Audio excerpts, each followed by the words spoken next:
맛있는 기업을 찾아드립니다. 주식 식객. 네, 오늘의 메뉴가 뭔지 궁금한데요. 어떤 메뉴로 제 배를 채워주실 건가요?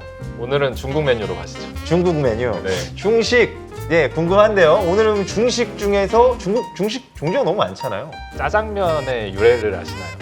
짜장면의 유래도 저는 모릅니다. 이게 중국 음식이라고 다들 생각을 하지만 한국식 짜장면이 있는 거고 중국에는 아예 그냥 원래 그 본래의 짜장면이 있거든요. 그래서 한국으로 들어와서 더 맛있어진, 그리고 이게 오히려 이제 수출되는 약간 그런 성과까지 이루고 있는데 네. 이걸 게임 산업도 좀 비슷하다 라고 말씀드립니다. 아, 그러면 지금 우리나라 시장에서 더 업그레이드된, 이제 들어와서 업그레이드된 이 짜장면처럼 우리나라 게임이 중국으로 들어가서 뭔가 이렇게 업그레이드 될 수 있는 그런 이야기를 좀 해주시려고 하는 것 같네요.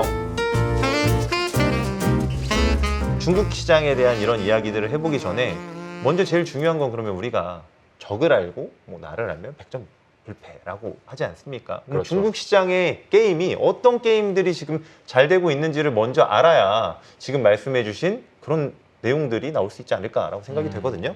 보시기에 연구원님이 보시기에 중국 게임 시장의 특징은 어떤 겁니까? 왜냐면 제가 봤을 때 글로벌리 게임은 정말 그 국가별로 좀 다르더라고요. 좋아하는 거. 많이 다르죠. 국내에는 BM이 뭐 MMORPG 이런 류의 게임들이 많다 보니까 비즈니스 모델 말씀해 주신 거죠? 네, 그렇죠. 그래서 뭐 아이템을 사고 이걸 강화하고 좀 헤비 유저가 정말 많은 금액을 써서 단시간에 강해지는 이런 BM이 좀 많습니다. 네. 그러나 중국에는 아무래도 주 타겟이 헤비 유저보다는 좀 더 중간 유저라고 보시면 될 것 같아요. 그러다 보니까 그렇게 막 과금성이 어마어마하게 높은 그런 좀 아이템이나 이런 게 많아서 거기에서 매출이 나온다라기보다는 월정액이나 패스처럼 한 게임 내에 4개, 5개 이런 식으로 있습니다. 그럼 그거들을 유저들이 한 2만 원 정도면 내가 충분히 월에 사용을 할 수 있지 하면서 여러 개가 쌓이다 보면 다 모여서 큰 매출로 발생하는 식으로 중국 게임들이 보통 BM을 갖고 있고요. 그 지금 말씀해주신 BM에 어울리는 게임들이 분명히 있을 거잖아요. 그렇죠. 왜냐하면 헤비 유저들한테 어울리는 게임은 지금 얘기해주신 것처럼 MMORPG가 네. 주로 이제 그렇다라고 하면 지금 이야기해주신 거는 어떤 게임 장르인지 뭐 디테일하게 설명해 주시면 네. 잠깐만 하고 뭐 이야기를 좀 이해가시죠. 제가 중국 게임 시장의 2014년 이후부터 네. 그리고 2022년까지의 트렌드에 대해서 매출 비중별로 이렇게 장르별로 구분을 해놓았는데 보시면 아시다시피 2015년, 16년, 17년, 18년까지는 중국 시장이 국내랑 그렇게 다르진 않았어요. 그래서 중국 시장 역시도 40%에서 50% 정도의 매출이 MMORPG에서 나왔었고요. 굉장히 비슷하네요, 우리나라랑. 비슷했었죠. 네. 그러다가 이제 중국 게이머들이 이런 양산형 그리고 헤비한 유저들을 타겟으로 한 MMORPG들은 좀 지치고 실증이 난 거죠. 그 이후에 이러한 AOS, 일명 모바 장르로 꼽히는 이런 네. 장르의 게임이 부상을 하게 되고요. 그리고 추가적으로 네. 중국 PC 쪽에서 가장 인기 있는 게임 중에 하나가 크로스파이어. 네. FPS 네, 계열이 네, 뭐 네. 총싸움이라고 할 수 있는 그런 게임이잖아요. 그렇죠. 예. 모바일에서는 그러한 FPS의 인기가 그런 류의 게임이 막 없었어가지고 좀 낮았는데 2017년, 2018년, 2019년을 지나면서 저희 배틀그라운드 있잖아요. 여기 크래프톤이 텐센트와 공동 개발을 한 화평 정형이 출시가 되면서 모바일 쪽에서도 FPS 붐이 일어나기 시작을 했어요. 그래서 앞서 말씀드린 기존에는 없었던 이 두 장르가 이제 거의 과반 가까이 차지하게 되고 여기에 더해서 2020년부터는 수집형 RPG, 일명 서브컬처형 수집형 RPG가 인기를 끌기 시작합니다. 트렌드가 또 바뀐 거죠, 그러면? 네, 그렇죠. 원신이라고 좀 들어보셨죠? 네, 그 게임은 굉장히 유명해서 저도 네. 뭐 직접 플레이를 해본 건 아니지만 들어봤습니다. 원신이 처음에 인기를 끈 거는 스토리에 대한 부분보다도 그래픽이나 기술력이었어요. 이 정도까지 네. 모바일 게임이 이제 구현을 할 수 있다니 하면서 사람들이 놀라가지고 이제 시작을 하면서 글로벌 인기를 끌고 나서 그 이후에 스토리를 계속 업데이트를 하면서 이제 강화하는 그런 국면이거든요. 수집형 RPG들이 이제 인기를 끌기 시작을 한 게 현재의 상황으로 보시면 좋을 것 같아요. 그래서 2022년도 기준으로 했을 때 MMORPG는 이제 10% 초반까지 떨어진 상황이고 네. 수집형 RPG는 13%. 여기에서도 네. 이게 기존의 대부분의 수집형 RPG가 옛날에는 그런 애니메이션 기반의 수집형 RPG가 아니었어요. 그냥 네. 재미없어 보이고 그래픽 매력이 떨어지는, 없는, 매력 없는 캐릭터 음. 그런 류의 것들이었고 이 서브컬처형 수집형 RPG가 본격적으로 성장을 하면서 지금은 저 수집형 RPG 내에서도 서브컬처가 차지하는 비중이 한 4분의 3 정도 되고요. 한 전체 매출 비중 내에서는 11% 정도가 서브컬처에서 지금 나오고 있다로 보시면 좋을 것 같습니다. 그럼 저 비중이 사실은 좀 빠르게 늘고 있다라고도 볼 수 있는 거죠. 네, 기존의 이러한 서브컬처 게임들이 2014년만 하더라도 한 1%, 2015년에 한 2%에서 2016년, 17년에 음향사라는 게임이 좀 중화권에서 흥행을 하면서 그때부터 한 5%, 6%대까지 올라왔고요. 현재는 이제 10%까지 올라온 상황으로 보시면 좋을 것 같습니다. 사실 저희가 항상 이 투자를 하는 입장에서는 이제 성장하는 산업과 변화하는 트렌드가 굉장히 좀 중요하잖아요. 네. 사실 그래서 국내에서도 서브컬처류에 주목을 하자라는 말씀을 해주신 것도 있고요. 네. 중국도 사실 그 흐름하고 어떻게 보면 뭐 중국에서 흘러온 흐름일 수도 있고요. 그렇죠. 뭐 일본에서도 마찬가지인 거고 그런 흐름이 어쨌든 좀 나타나고 있다라는 이야기를 좀 주신 것 같은데 그럼 저는 두 가지 질문을 좀 드리고 싶습니다. 네네. 일단 첫 번째는 그러면 우리나라에서 그럼 지금 말씀해 주신 이런 성장하는 산업에 아무래도 경쟁력을 갖고 있는 기업들을 들고 오시지 않았을까라는 그럼요. 생각이 들어서 그 이야기가 궁금하고요. 두 번째는 이거는 좀 더 큰 이슈에 있던 것 같은데 이런 좋은 상황이나 이런 변화를 저희가 잘 맞춘다고 하더라도 제가 최근에 듣기로는 중국 내의 그냥 전반적인 게임 시장은 좀 둔화되고 있다는 얘기도 좀 들었고요. 그 부분의 이야기도 좀 궁금하고 또 하나는 파노라는 이슈가 사실 우리나라 게임사들이 상당 부분 중국 시장에 진출을 막 못하고 막혔었잖아요. 네네. 네, 그런 이슈들은 지금 어떻게 진행이 되고 있는지 아마 이런 이야기들은 투자분들이 굉장히 좀 궁금해하실 것 그렇죠. 같습니다. 우선 앞서 말씀해주신 국내에 이런 장르를 잘하는 게임사들이 어디들이 있고 중국 게임사랑 경쟁을 해도 잘할 수 있는가에 대한 부분을 좀 말씀을 드리면 좀 3대장이라고 꼽는 기업들이 있어요. 3대장이요? 네. 첫 누군가요? 번째는 네. 하나의 이제 정통성을 갖는 기업인데 스마일게이트가 출시한 에픽세븐, 에픽세븐이 있고요. 네. 두 번째는 작년 12월에 출시가 돼가지고 굉장히 흥행을 하고 있는 여전히 흥행을 하고 있는 니케가 있어요. 아, 이거는 네네. 시프트업 쪽이죠. 네, 들어봤습니다. 네, 그리고 세 번째로는 출시가 2년이 넘었음에도 여전히 일본이랑 글로벌에서 지금 흥행을 하고 있는 블루 아카이브, 예, 넥슨 게임즈가 있죠. 오, 예. 그러나 지금 상장이 되어 있는 기업은 넥슨 게임즈 하나밖에 없네요. 네, 하나밖에 없고요. 그리고 추가적으로 말씀을 드리면 그럼 과연 이 친구들이 아직은 뭐 중국에 나가 있진 않거든요. 네. 예를 들어서 에픽세븐은 지난 12월 말에 판호를 받았어요. 그래서 제가 봤을 땐 뭐 올해 빠르면 뭐 3분기, 4분기 뭐 이렇게 출시가 될 수 있을 거다라고 보는데 네. 저는 이런 말씀을 드리고 싶어요. 중국 게임들이 이제 자본력을 기반으로 해서 개발자도 엄청나게 있고 예를 들어 원신 같은 게임은 개발비만 1,000억이 들었어요. 오. 그리고 연간의 컨텐츠 업데이트 비용으로 쓰는 게 2억 달러예요. 우리나라하고는 좀 차이가 있는 거죠? 차원이 다르죠. 그렇죠. 네. 뭐 그거에 10분의 1만 쓰더라도 사실 꽤나 대작 게임을 준비하고 있다라고 보통 이야기를 하는데 뭐 1,000억 단위는 이제 말도 안 되는 숫자에 가깝고요. 그러나 원신 이 미호요는 이제 글로벌에서 거의 한 제가 볼 때는 5손가락 안에 이제 드는 그런 게임사로 성장을 해가고 있는 상황이다 보니까 그런 친구들이랑 완전 일반화시켜서 다른 모든 게임사들의 퀄리티를 비교하거나 저 게임사가 있다라고 해서 우리의 게임이 흥할 수 없다라고 보는 거는 좀 무리가 있다라고 생각을 하고요. 네. 거기에서도 강점을 가질 수 있는 영역을 제가 말씀을 드리면 중국 게임사들이 하나 약점이 있어요. 어떤 겁니까? 이거는 이게 굉장히 중요한 네. 포인트인 것 같은데요. 네. 중국 게임들을 해보시면 아실 텐데 대부분의 세계관이 물론 옛날에는 뭐 무협이나 선협 그리고 동양풍의 이런 네. 것들이 대부분이었어요. 그러다가 2010년대 후반, 2020년 이후에 글로벌에서도 인기를 끄는 작품들이 나오면서 세계관이 좀 기존에 없던 걸로 다 변했어요. 예를 들어서 포스트 아포칼립스 세계관. 포스트 어렵네요. 네, 어떤 세계관인가요, 그게? 그러니까 인류가 일단 멸종을 해야 돼요. 아, 약간 디스토피아 같은 네. 느낌을 주는 그런 네. 내용을 말씀해 주시는 거죠? 그래서 네. 인류가 멸종을 하고 신인류가 있거나 뭐 인류는 아닌데 인간의 형상을 띈 새로운 종족이 있거나 이런 캐릭터들이 나와가지고 뭐 새로운 뭐 적과 싸운다. 이런 아. 느낌의 것들이 대부분이거든요. 굉장히 재밌는 이야기인데 저는 이런 얘기는 처음 들어보거든요. 지금 연구원님을 통해서 전 이 이야기 굉장히 재밌습니다. 중국 게임들이 다 그래요. 대부분 이런 류의 컨셉을 가지고 있다라는 거죠. 네. 근데 이게 어떻게 보면 좀 한계가 있는 거예요. 왜냐하면 좀 더 현실성을 띠거나 네.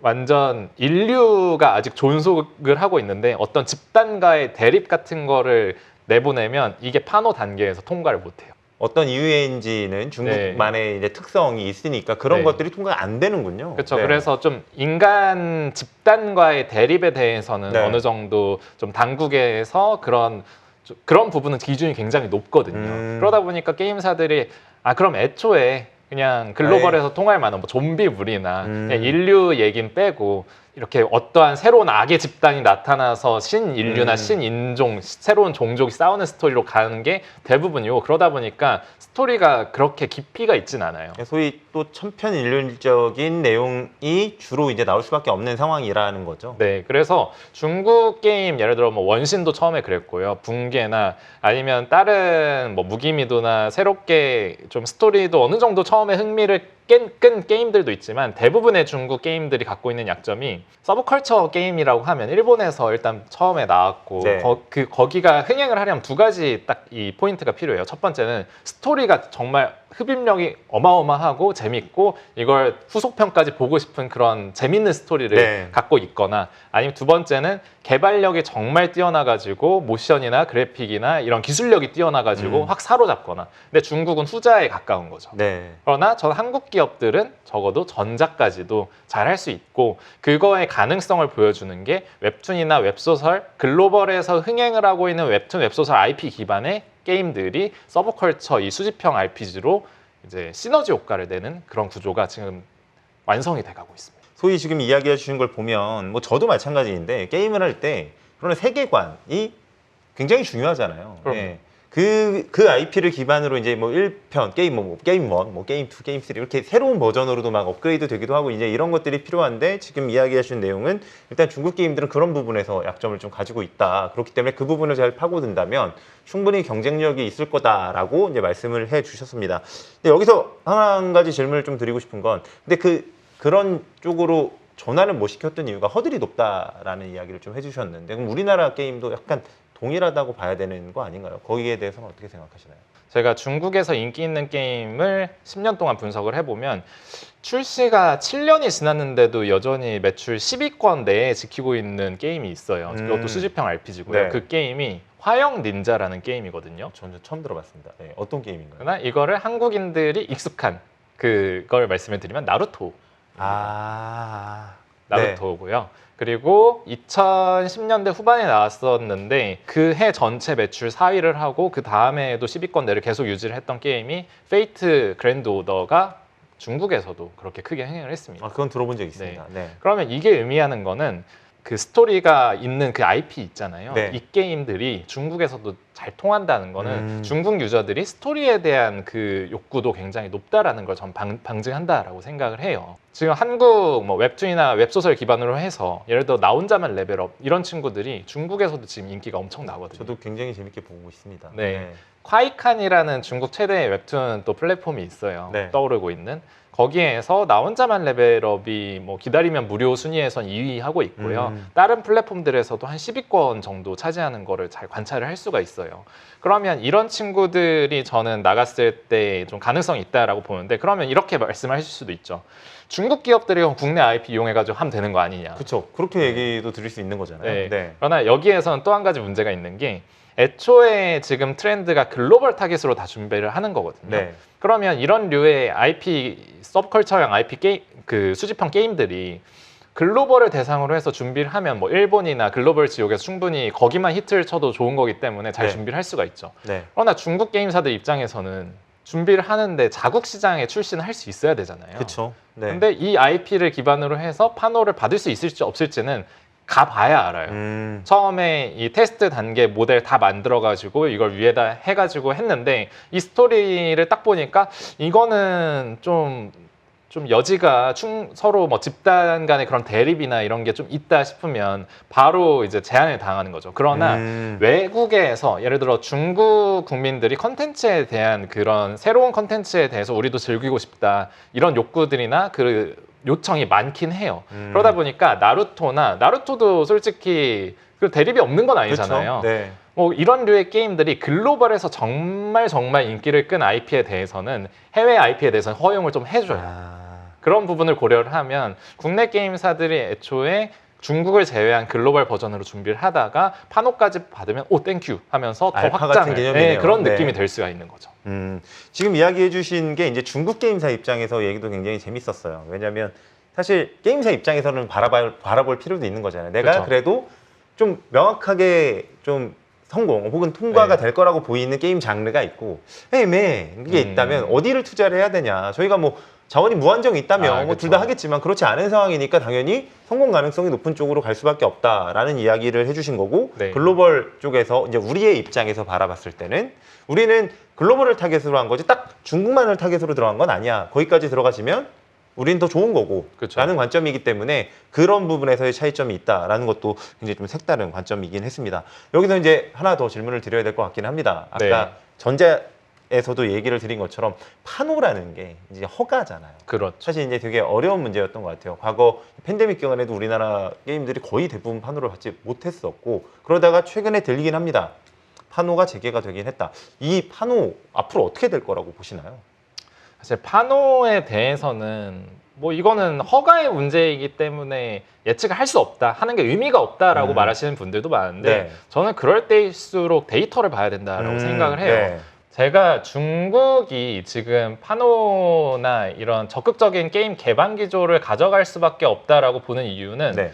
작년도 중국 게임 시장 성장률에 있다라고 말씀드릴 수 있습니다. 빠졌네요. 역성장이죠. 마이너스 10%인가요? 그냥 딱 봐도 마이너스 10%는 좀 큰 숫자 같지 굉장히 않나요? 큰 숫자로 느껴집니다. 물론 저 중간 상황에 제가 알기로는 정책의 기조도 뭐 게임은 뭐 마약이다 뭐 네. 이런 식의 뭐 강력한 워딩들도 좀 있었고 그렇기 때문이지 않을까라는 생각은 드는데요. 이게 좀 네.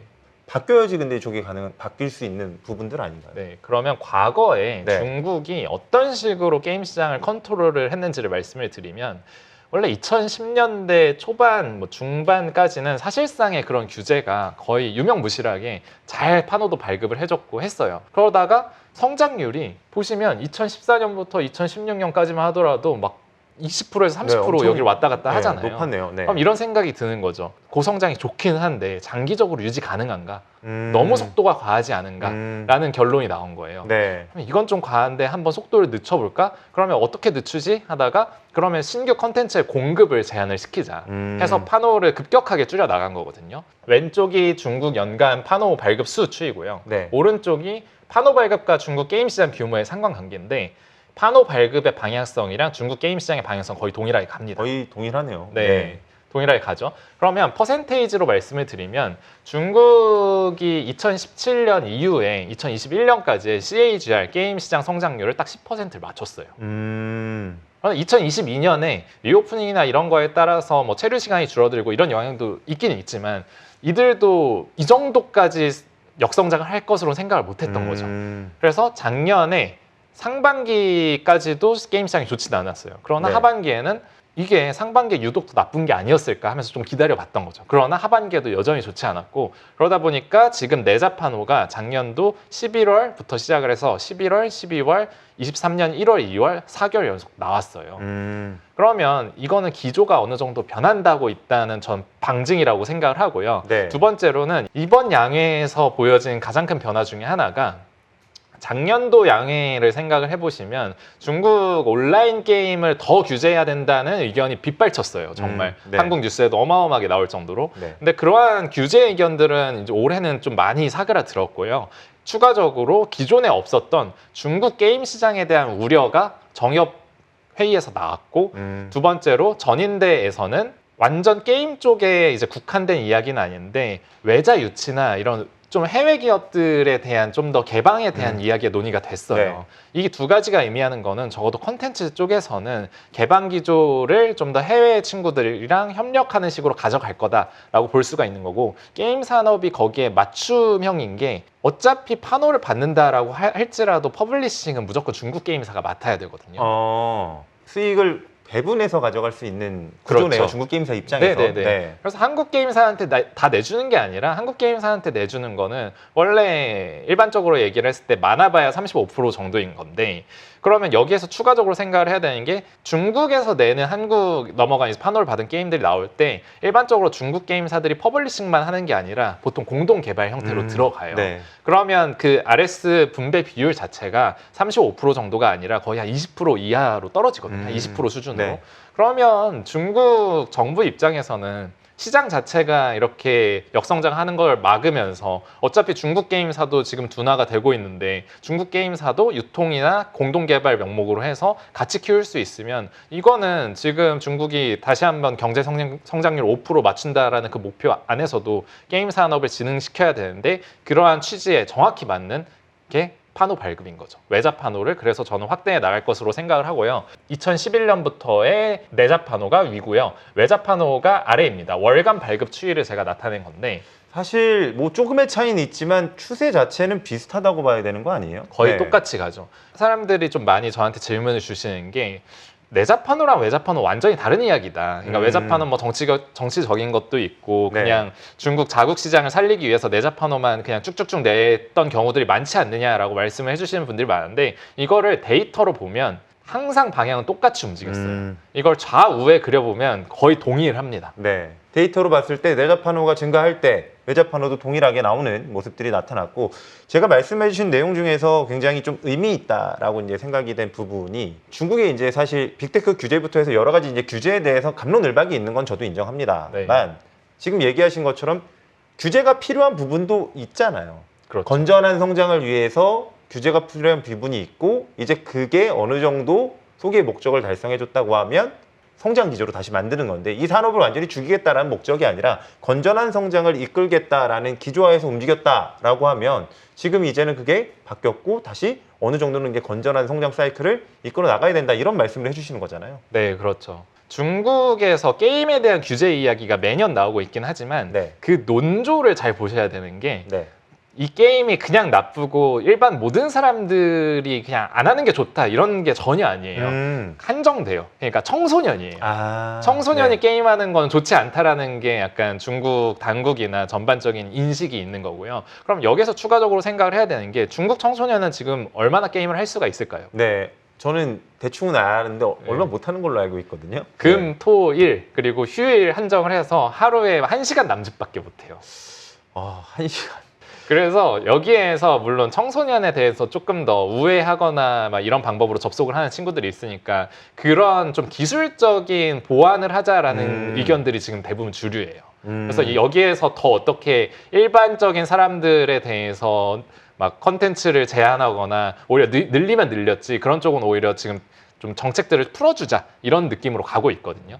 그런 기사를 봤어요. 그 중국 정책 당국에서 청소년들이 이제 이 게임, 무분별하게 하는 게임 같은 것들이 많이 완화가 됐다, 거의 해결됐다라는 식의 내용들을 봤는데, 그렇다면 이것 때문에도 기조가 바뀌었을 수도 있겠네요. 저만 하더라도 어렸을 때 아무리 게임을 막는다라고 해도 다 몰래 했어요. 밤새면서 했죠. 네, 몰래. 그래서 중국에서도 지금 문제가 되고 있는 게, 여기서 완전히 아예 못하게 막자라는 강경파도 있지만 이거는 사람의 욕구이기 때문에 어차피 어떻게든 우회해서 한다. 그러니까 이 정도 수준은 남기고 더 이상 약간 규제는 여기서 멈추자라는 의견이 올라오고 있거든요. 네. 그런 느낌으로 좀 바라봐 주시면 좋을 것 같습니다. 저희가 오늘 이 중국 게임 산업에 대해서 사실 저는 표면적으로만 알고 있었던 내용들이 되게 많았다라고 하면, 오늘 연구위원님하고 얘기하면서 그 이면에 있는 이야기들을 되게 많이 들은 것 같아요. 그렇게 봤을 때 다시 이제 중국 이 게임 시장에 대한 뷰가 좀 달라진 것 같고요. 아마 보시는 분들도 비슷하게 느끼지 않았을까라고 생각이 됩니다.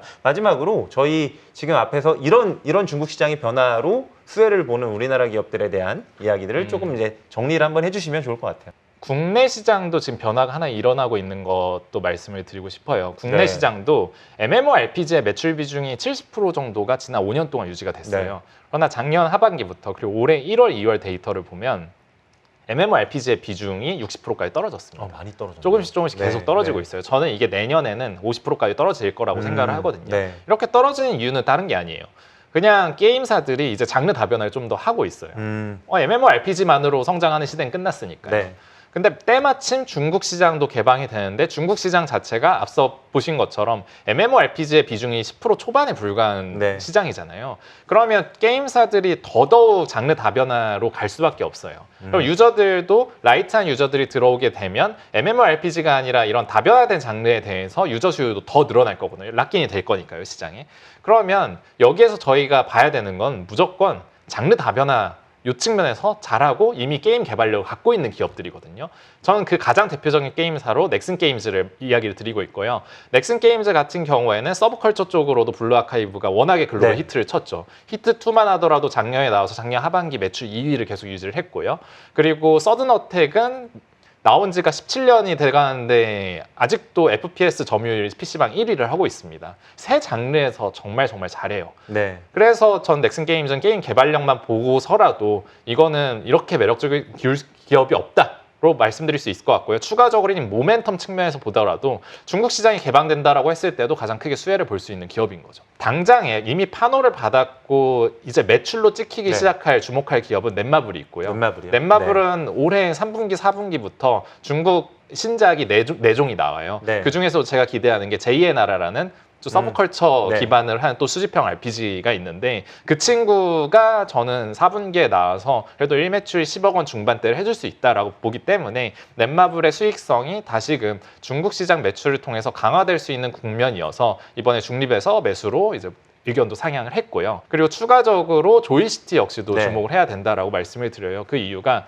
서브컬처 신작이 이미 준비가 되고 있고 중화권에서 2016년도에 출시한 전작이었던 주사위의 신이라는 이 서브컬처 게임이 있었는데 네. 홍콩에서 그 해에 2위를 계속 했습니다. SLG 전쟁 시뮬레이션 장르 네. 국내 1위 게임사거든요. 네. 근데 중국에서 여전히 SLG 장르의 인기가 커서 전체 매출에서 10% 정도 차지를 해요. 그럼 중국에서도 인기가 있는 IP인 디즈니 IP를 활용한 기존작 캐리비안 해적이나 네. 앞으로 하반기에 출시가 될 디즈니 나이트 사가 이 작품의 중국 잠재력도 높다고 봐서 조이시티도 추천을 드리고 있고요. 마지막으로 제가 또 말씀을 드리는 것 중에 하나가 구조적인 변화. 네. 장르 다변화가 된다라고 하면 중요해지는 게 퍼블리싱입니다. 네. 왜냐하면 MMORPG는 기존에 어차피 사람들이 1년에 출시되는 대작이 그렇게 많지도 않고 유튜브나 아프리카 TV로 어쩌다 광고 한 번 보고 이렇게 넘어오는데 일명 캐주얼 게임, 라이트한 게임, 서브컬처 게임들은 대부분 그냥 어쩌다 광고 보고 신규로 다 유입이 되는 거거든요. 그러다 네. 보니까 퍼블리싱 능력이 어마어마하게 중요해요.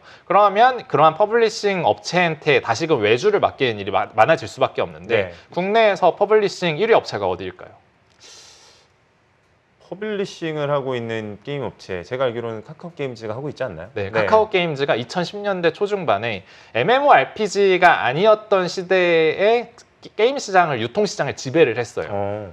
근데 이러한 게 저는 그때만큼은 아니더라도 그때 침투율이 뭐 한 30%, 40%, 50%까지 됐다면 그래도 이번에 한 20% 이런 수준까지 앞으로 2, 3년 내에 올라올 수 있지 않을까 생각을 해서 중장기적인 이런 구조적 변화의 수혜는 카카오 게임즈가 볼 수 있다라고 말씀드릴 수 있겠습니다. 네, 오늘 이미성 연구위원하고 저희가 이 중국 시장에서 수혜를 받을 우리나라 게임사 그리고 중국 게임 시장에 대한 복합적인 이야기를 좀 많이 나눠봤습니다.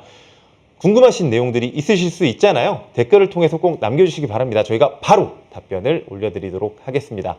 오늘 식사는 만족하셨나요?